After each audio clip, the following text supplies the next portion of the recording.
is the life I lead in this city, hurrying to cut my teeth. I can take what I need to. Hey guys, what is up? So today we're going to be remaking the Chick-fil-A video from last year. So first off, we're going to go to Chick-fil-A. We're going to taste test their ordinary chicken sandwich. So today we're going to be covering sandwich recipe and also brining the chicken. And then tomorrow we are going to be frying the chicken up. Let's go get some Chick-fil-A. We're also going to be heading into the woods later. So let's go. Hold on, put me together, take me back where I belong. I want it all. I had a feeling, but the feeling is all gone. Wait, hold on, put me together, take me back where I belong. I want it all. I had a feeling. Alright guys, now let's taste test the Chick-fil-A sandwich.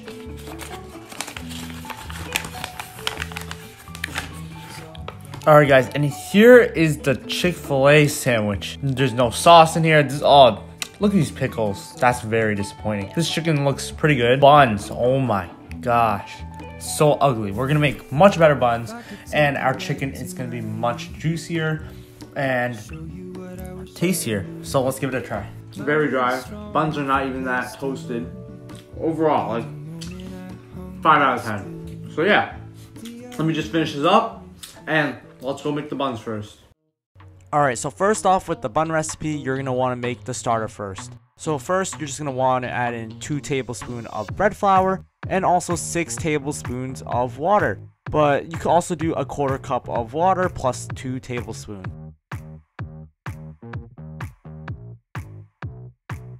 You just want to make sure the heat is on medium high and just keep stirring it until it becomes a paste, and be sure to break up any lumps that happen. Once it's like that, just leave it in the pot. Next off, we're going to measure out 1/2 cup of water, and we're basically going to bloom our yeast now. So just add in a little bit of sugar as well and add in a tablespoon of yeast. Now mix it and cover it and just let it bloom for around 10 minutes.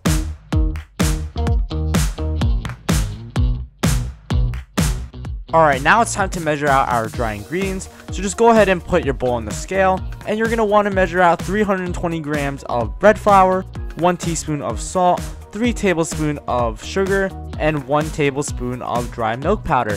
And as you can see, I have it all mixed up here, but I lost the footage of me actually measuring it out. But just go ahead and measure it out. Next off, just go ahead and put it back on your mixer or KitchenAid or whatever you're using, and we are going to combine our starter, egg, butter, and our bloomed yeast mixture. Just go ahead and add in your starter. We're going to add in 1 egg plus 1 egg yolk, and make sure the eggs are at room temperature. And we are also going to add in 3 tablespoons of melted butter. I used unsalted, but you can use salted if you want. And we are going to add in our bloomed yeast mixture. Next off, we're just going to let this knead for around 13 minutes. So just go ahead and set a timer for 13 minutes and let it knead. And once it's done, it should be a little tacky like so. It shouldn't stick on your finger, but it should be like that. So now we're going to put on a countertop. Just go ahead and plop it right on. And we're just going to shape this into a nice smooth ball. So just follow my technique. I'm using a bench scraper here, but you don't have to use that. But it just makes it a lot easier.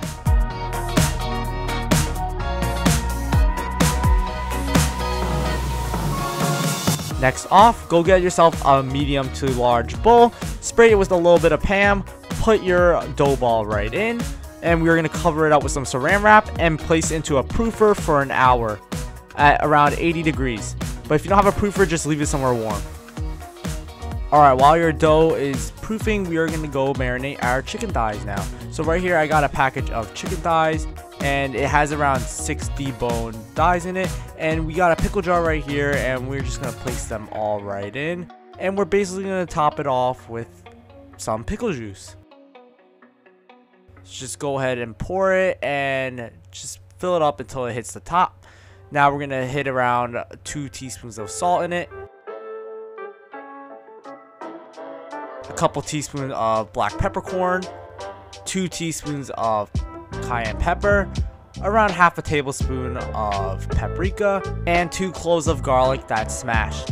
So just go ahead and close it up, and we are gonna mix in all of our ingredients. So just give it a shake, and after a couple minutes, just top it off with some water, give it another quick mix, and now put it in your fridge and pull out your dough ball. So here I got my scale and my dough ball, and you just want to make sure you punch it down a couple of times to release the air. And we are gonna roughly measure each ball around 100 to 110 grams. So just go ahead and follow my technique and just cut and measure.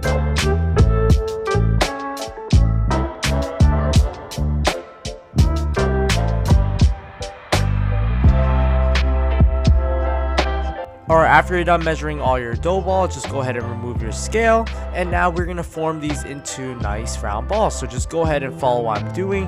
I just flattened it out to release all the gases, and now I'm just pulling in each corner, and this will make a nice little ball. So just go ahead and make sure you pinch, and now we are going to roll. So just follow my arm technique if you don't know how to do it. And right here I got a half sheet tray right here, and I'm just going to place 4 of them on that and get another silicone mat and put those over there. Just go ahead and repeat the same process for each one.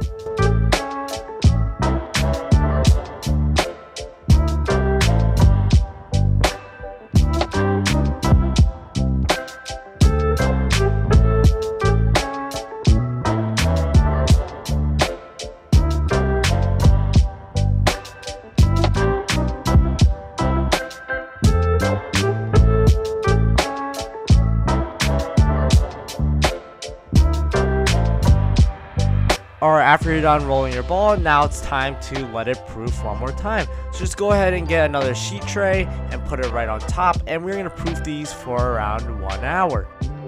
So here's my other silicone mat, and I'm just grabbing some bowls and measuring cups to just put on top. And if you have another sheet tray, you can go ahead and do that.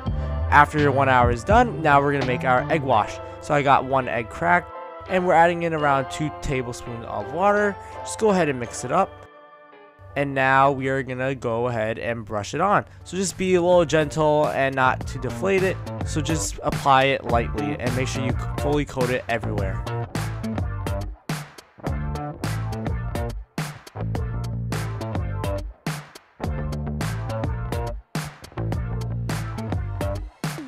Alright, after you're done brushing your buns, now we are going to bake it at 350 degrees for around 15 minutes.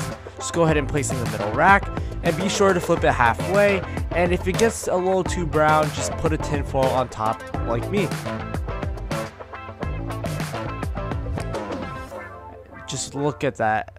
Just place it right in the middle where the parts are getting a little too brown, and now our timer is done. So just go ahead and pull it out, and look how delicious these buns look. So now we are gonna make our fried chicken. So stay tuned for the second video.